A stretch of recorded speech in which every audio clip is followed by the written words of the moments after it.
Karen from EdibleWildFood.com here, and I have had so many emails from people asking, how do I make pine powder?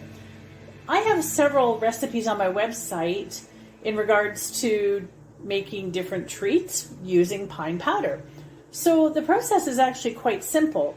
Step one is you need to go out into a forest or park, wherever, and gather some pine boughs. I let mine sit for about 2 or 3 days, so there's still a bit of moisture to them. After that, I will cut them down. So I've got mostly the needles, but very little of the actual bark.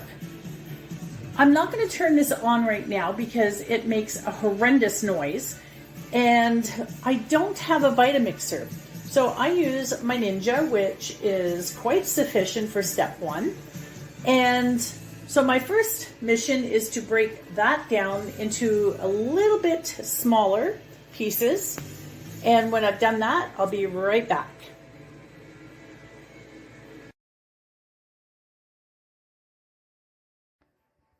Okay, so I have broken it down to this size, which, as you can see, is still not small enough to make a powder.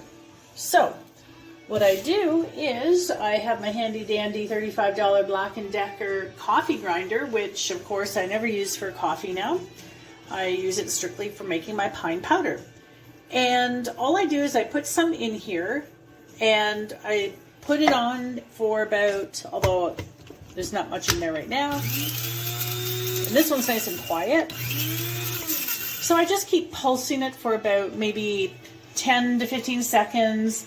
And then all I do is empty it out into my container, and et voila, pine powder. So it's that simple, it's that easy, but I do have to warn you though, that it will get sticky in here, and you will have to use your finger or a spatula to get the bits out from there.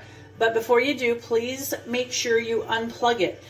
I don't trust anything. Yes, it's only going to work if I depress this, but I'm not taking that chance cleaning that out with my finger in there while it's plugged in. There's no way.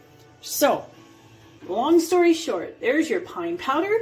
Now it's ready to be used in pine cookies, pine cake, pine muffins, you name it. Wherever your imagination takes you, you can use this. There you go.